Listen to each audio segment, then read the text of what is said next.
روز پاتختی که ما میگیم حالا پاتختی دیگه، این تعبیر فردای عروسی هست. پیامبر گرامی اسلام به خانه حضرت زهرا سلام الله علیها تشریف فرما شدن. یه ظرف شیری با خودشون آورده بودن.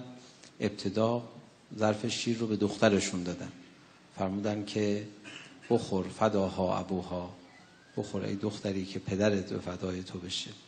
مقداری از ظرف شیر رو نوشیدن.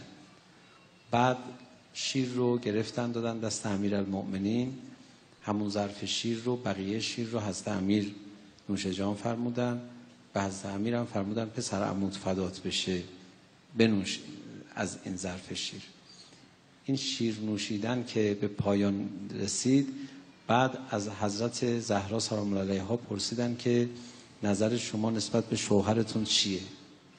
حضرت زهرا سلام الله علیها در کمال حیا و نجابت یک جمله کوتاهی رو عرضه داشتن، فرمودن نعم البعل، خوب شوهریه. و از اون طرف از امیرالمؤمنین پرسیدن که نظر شما نسبت به همسرتون چیه؟ امیرالمؤمنین در یک جمله کوتاهی درس بسیار بزرگی دادن که فلسفه بسیار از زیبایی های یک خانواده معنویه. فرمودن نعم العون علی طاعت الله، خوب کمکی فاطمه من برای بندگی خدا، برای اطاعت خدا. شاید این کلام حضرت حکایت داشته باشه که اثر معنوی زن بر مرد بیشتر از اثر معنوی مرد بر زن. معمولا تو مجالس معنوی هم شما میبینید خانم ها بیشتر شرکت میکنن. روضه ابا عبدالله جلسه روزش اصلش روضه زنونه است، بعدش حالا آقایون از این سفره و خانه نعمت بهره میبرن. یه شب تو مهدیه تهران من وادار کردم مردا دستشون رو ببرن بالا برای یه سوالی. شاید 5000 نفر جمعیت نشسته بود، نمیدونم. گفتم همه شمایی که اینجا نشستید یا ماماناتون شما رو آوردن، یا خانومتون شما رو آورده، یا دخترتون گفته بابا بلند شو بریم. همه زدن زیر خنده. گفتم اگه حرف من درسته انگشتا رو بیارید بالا. تقریبا همه دستاشون آوردن بالا.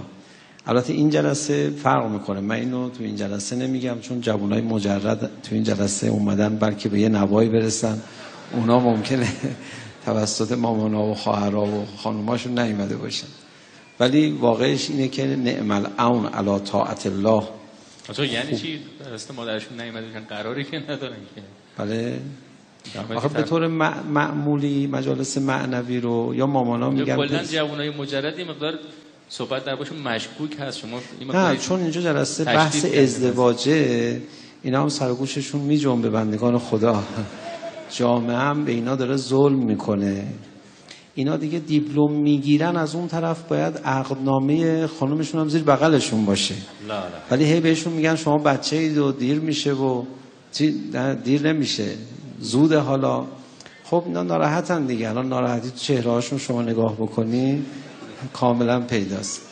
ازدواج ها تأخیر که میفته، بعد حال بچه داری ندارن، بعد دعواشون میشه. ازدواج که زود صورت بگیره خیلی برکات داره. اینکه آقا اخیراً صریحاً فرمودن ما در ارتباط با قصه تکثیر نسل یک اشتباهی نظام اسلامی انجام داده، باید جبران کنه. یکی از راه‌های جبرانش اینه که این جوونا زودتر ازدواج بکنن. ببینن همچین ازدواج زیاد توفه نتنزی هم نیست. این همون چیزیه که بالاخره شطوریه که در خونه همه میخوابه دیگه، زیاد حساسیت نداشته باشن. ولی باید ازدواج زود انجام بگیره. حالا میگم شاید مجالس معنوی تحت تاثیر مادرها و بالاخره همسر و دختر و اینها زیاد هست. اما چون اینجا بحث ازدواج بوده، شاید انگیزه شخصی جوانای مجرد هم یک کمی درش دخالت داشته. اگر هم دخالت داشته مبارکه، انشالله همشون به آرزوهاشون برسن. انشالله که شما هم مثل انشالله میگن.